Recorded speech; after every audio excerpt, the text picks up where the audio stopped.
Today I will be using the next generation of 3D scanner from Creality, the CR-Scan Otter, and this is everything that you will be receiving in the package. To first start off, we have the soft case. I really love the soft case that Creality came up with. They started with their CR-Scan Ferret, and it's just really nice. This is a little bit larger of a case, but if you will be traveling with your 3D scanner, this is a big lifesaver because you don't have to worry about it getting damaged. It's really nice, really well packaged, everything in the case. You can just stick it back in. It has all its own individual slots.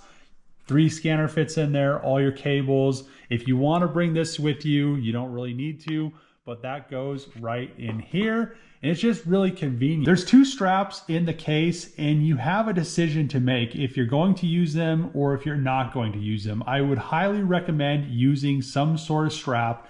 The larger one really isn't for me. I like the wrist strap. You don't want to drop your 3D scanner because you risk cracking the screen, and each time you drop it, it most likely is going to reduce the accuracy just because the shock of it hitting the ground or wherever you're dropping it from. I like to be very gentle with 3D scanners, and I like to treat all my 3D scanners as if they were the $150,000 3D scanners, because the data that you're getting from them is what you're after. So the more accurate the 3D scanner is going to be, the better. So you don't want to be dropping these things or throwing them around, and a wrist strap is very convenient, and it's just a lifesaver so you don't end up dropping this on the ground. The next thing that comes in the kit is the tracking pad. Most likely, depending on what you're scanning, if you're doing small objects like this, you'll be using the tracking pad a lot, or it comes with a bunch of tracking dots. And these are very useful for larger items if you're gonna scan a car fender or something a lot larger in terms of scanning, not like a little owl like this. This is the test object that you scan just to get familiar with 3D scanning, and it comes in the kit. Like I showed you before, it just fits in right there. If you're gonna be traveling with a kit, you most likely don't need to carry that thing around with you. Also, they give you a nice microfiber cloth to clean the glass. You do not want to have this surface scratched up because this is where all the information is coming into the 3D scanner. So if there is some sort of scratch or chip, you could have issues with accuracy. So I would just make sure that you always keep that clean. Use the microfiber, make sure you don't drop this on the ground and then try to clean your piece of glass in the front of the 3D scanner, because if you scratch that thing up, your accuracy is going to go down. And the biggest thing with 3D scanners is the accuracy, because that's what we're trying to get, the best results, so we can reverse engineer car parts or whatever it's going to. What I need to do now is download the software onto my desktop, connect everything. What I'm going to 3D scan is this Mazda RX-7 13B end plate. So this is the base of the rotary engine, the transmission bolts to it. And I think it's going to be a nice challenge for the 3D scanner because it has a lot of dimensions, a lot of different heights.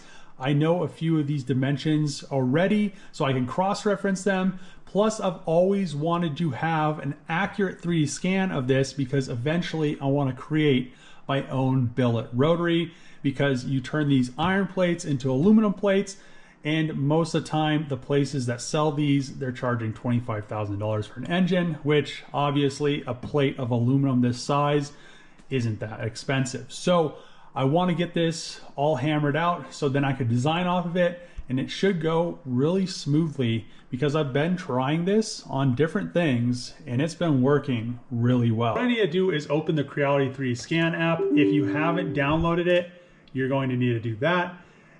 Every time you open this, it's going to pop this up. So you just hit don't ask again. All this is the 3D scanner manuals or the guides. And if you need those, you can also go to this little cog right here, and there's videos and all the information right there. The upper right corner, if your 3D scanner is properly connected, you will see it right here.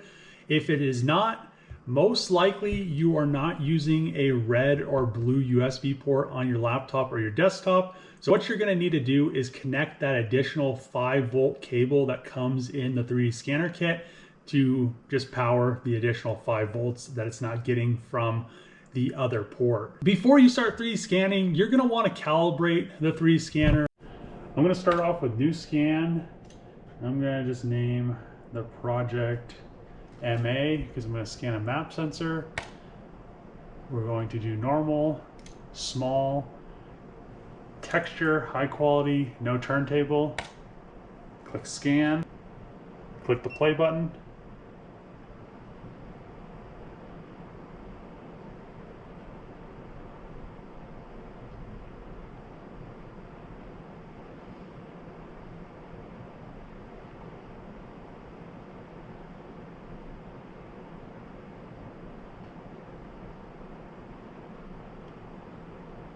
Looks like it's doing a pretty good job.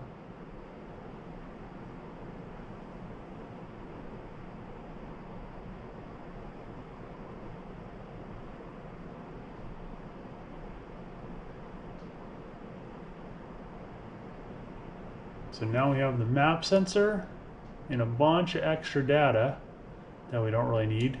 You can see the table right here. I'm going to hit stop, click yes. And we're going to come over here to our optimization, and we're going to come down on the resolution, and we're going to click the button, and it's processing. Now that the optimization has completed, you can see that it's got rid of quite a bit of data that was read in the scan, but from what we have, this was just kind of a quick scan. I want to try something small. You can see that it's pretty nice detail compared to what the map sensor actually looks like. If you look at the Bosch map sensor right here, it looks like it's pretty close. I mean, it's picking up that edge right there, right here, and then it's also picking up this ridge. I turned the little pin right here into like a little button, but you have the numbers right here, 1, 2, 3, 4, it picked up. I think it's gonna be able to do exactly what I want it to do. So the way you get rid of all of this stuff down here is you go to this lasso tool, or you have this box select tool, and you just kind of click your shift button, you lasso what you want, and then you just hit the delete key. Now I have all the data from the table removed. So what I'm gonna do is come over here, and I'm not gonna do any hole filling or closure. You do that if you want a solid or a watertight model. All right, so now that I scanned this and it did a pretty decent job, you know, I would normally want to get everything scanned and then do a point cloud merging, so I could scan one side and then do the other side, and then point cloud merge them to have one solid watertight body. And usually you want a watertight model so that you can reverse engineer off of it, but you don't always need that. So let's go into something a little bit bigger. I want to scan a 13B rotor housing, and we're going to go to the scan setting. And you can already see I've scanned a few things. So this is, we'll just load this to show you. This is a Hellcat grill. I didn't scan both sides. This back side is not scanned. So we're going to close this out, go back home. Yes. And we're going to do a new scan, and we're going to call it 13B rear housing. You can't do spaces in this, I guess. Okay, so now for the object. Something the size of a 13B housing plate, I would say medium. Small is a little bit too small. I've tried it on the grill, and the grill was a lot smaller than this end plate. It's showing 10 mil by 10 mil. It shows you exactly the size, 10 by 10 by 10, 250, 250, 250, and it just goes up. And the largest is, looks like 2000 mil cubed. So we're gonna leave it on medium. I'm going to have the object as normal. If you do face, it pretty much gets rid of all that other stuff and it goes off geometry or texture. Same thing with body.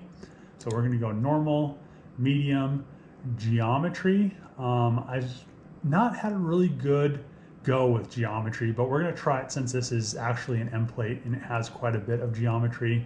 I always like to do high quality because I'm trying to get the most accurate 3D scan that I possibly can. I'm going to turn color mapping off because there's no reason to have it on. I guess it doesn't go off. So turntable, we don't have one of those, and we're going to start a scan. The one thing I really do like is that there is this display on the 3D scanner. It tells you if you're too close, just right, or too far away. And I think that is a really nice touch.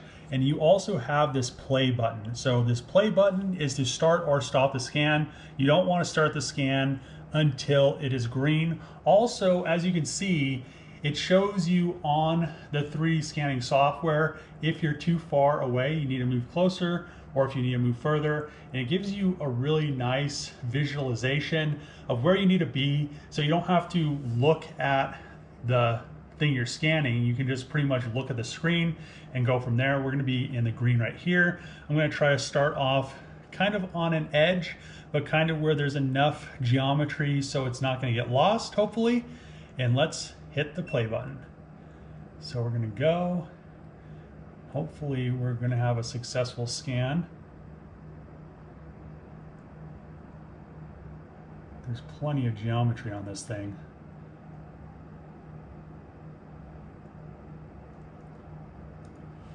I don't see it being an issue.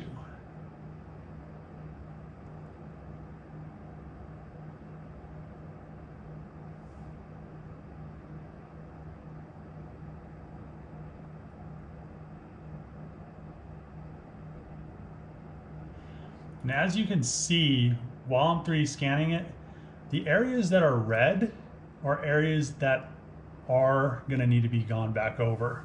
So it's not 100%, the data isn't 100% there. So you want to make sure as you're scanning, all that turns green.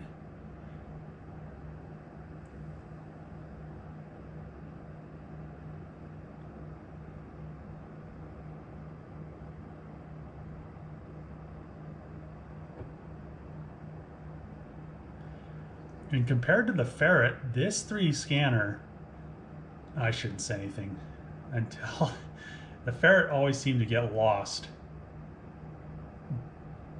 in geometry mode.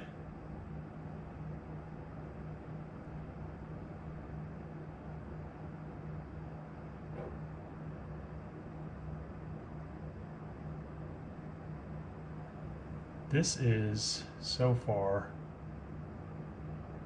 so much better.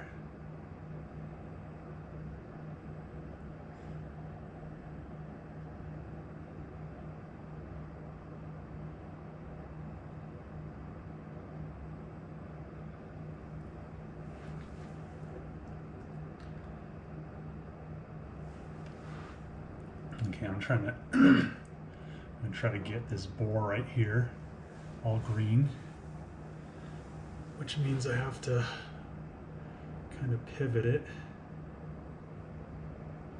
which used to get lost on the Ferret when you did this.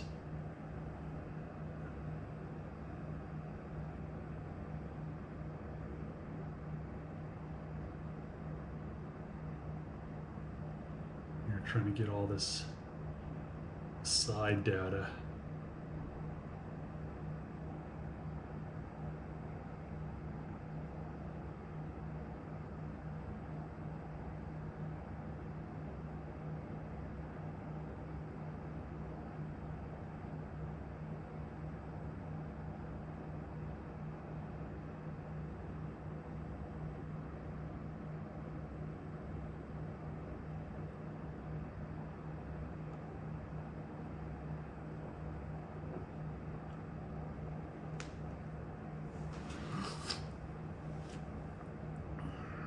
Okay, we're going to try to get this flange on the back side.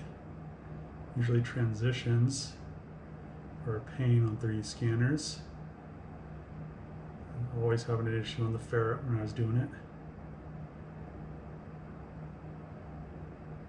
Looks like it's actually getting the flange.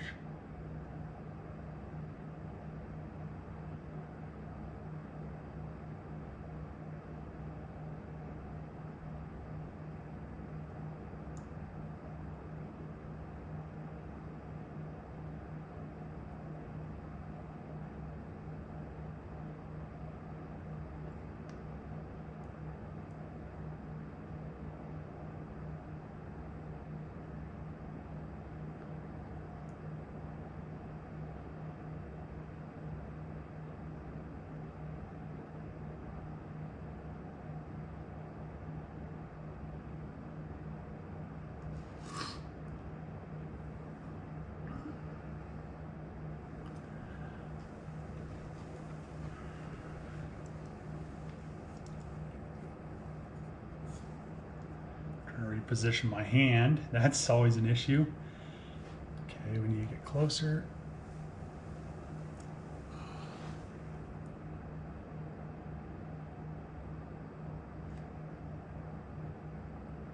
Trying to get this the rest of this bore.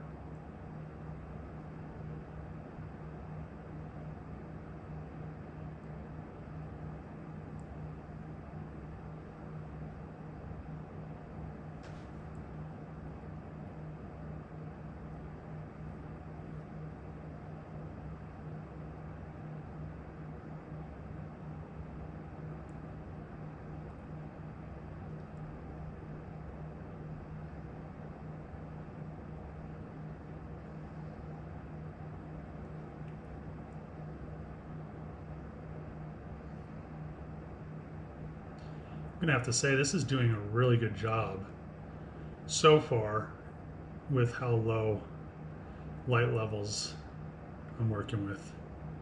I need to get some better lighting in the down here.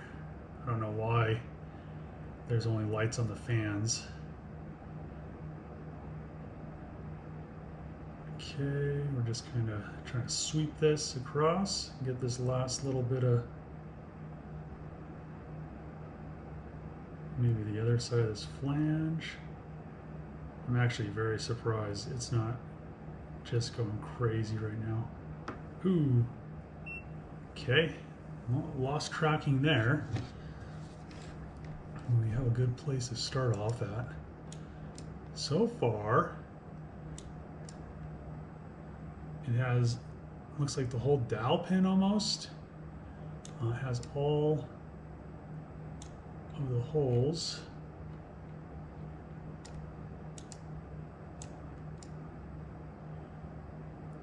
It's getting that bottom flange right there really nicely.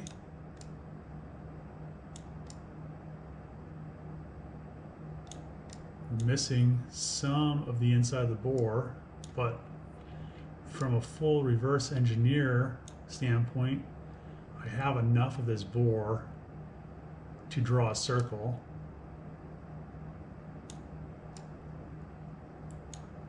I want to get this flange up here. That's another important one. This face. These side faces aren't that important on both sides. Wow, that is very impressive. Very impressive if you ask me, how fast it found it. The Ferret would never find it that fast. So we're going to try to get this face right here. I added a little bit of additional light so I can see it.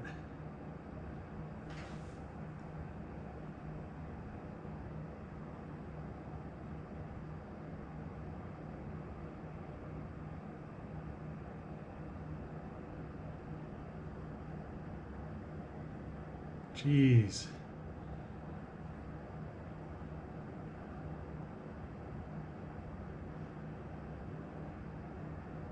Ooh, I lost that though.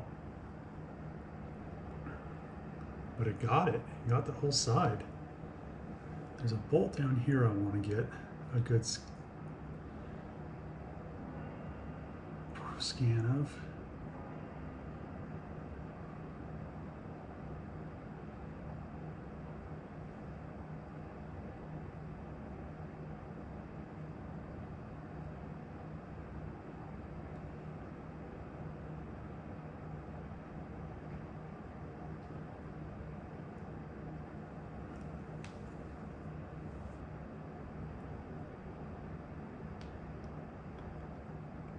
Ooh. I guess there is a limit to how much you can scan. So let's hit complete. Okay, now we have our model here. As you can see, there's a lot of extra stuff that we really don't want in it, like a lot of this from the table. So what I'm going to do is I'm going to come here and you can do this manually.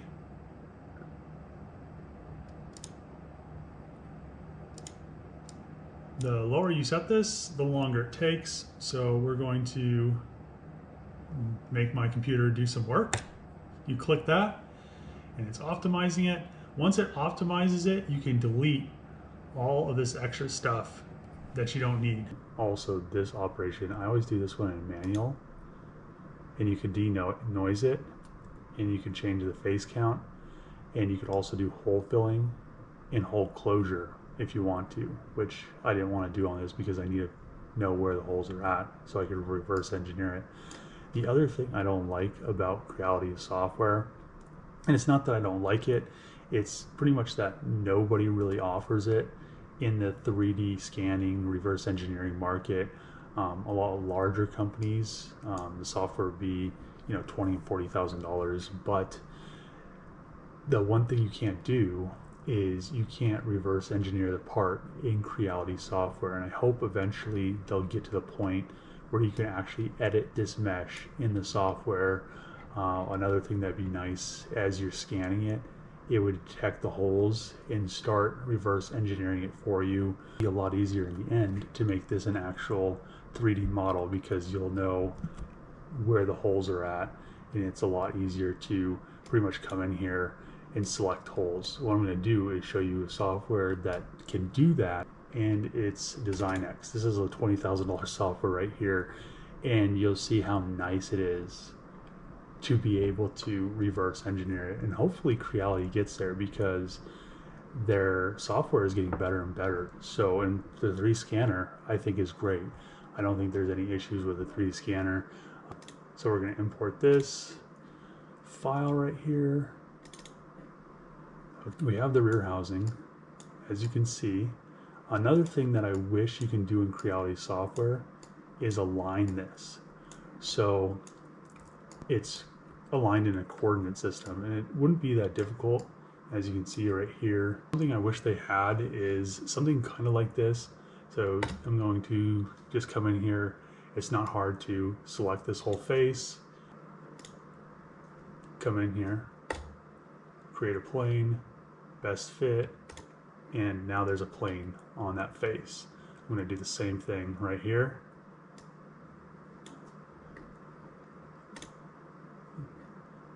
Create a plane, bam, I got a plane right there. And then another thing I wish that Creality software could do, and hopefully eventually it can do it, is I could come in here, select this bore that I scanned, both sides, whatever it scanned is a circle, and then I could do a vector, which is a center line. After quite a bit of trial and error with the Creality CR-Scan Otter, I'm gonna have to say it's a massive upgrade over the Ferret. So if you lost tracking on the Ferret, it would pretty much spiral off into oblivion, and you'd have to restart your whole 3D scan over again because there's no way to actually go back. Now in the software, they have a back button. So if some data is in the scan that you don't want, you can just go back, restart the scan. The Otter actually regains tracking very well. And if you try to restart the scan, it will regain that tracking, and you don't have to worry about it not being able to find the position it was in, which is a massive upgrade over the Ferret. And their 3D scanners are getting better and better, which is really nice. The one thing, like I said, in the software would be nice to be able to add a coordinate system so you can align everything before you import it into whatever CAD software you want to use, because it's really important to be able to do that. That's probably the most important thing, because if you're trying to use something like Fusion 360, it's almost impossible to align like a 3D scan into their planes, which it really doesn't make sense. Why is, I showed you with the Geo Magic Design X, because you could just pretty much select a face, add a plane, do a center line, align the whole scan. But most of the time, people aren't going to have a $20,000 software to be able to do that. And hopefully Creality updates their software and starts to get better and better. And I don't think it'd be very hard to add that feature to their software. So hopefully eventually that's available in the software, and they start adding some ways to add coordinate systems to the scans. But I'm gonna end the video here. Hopefully this video is helpful to you guys. If you like these videos, make sure to click the subscribe button, throw a thumbs up, throw a comment below. As always, see you guys next time.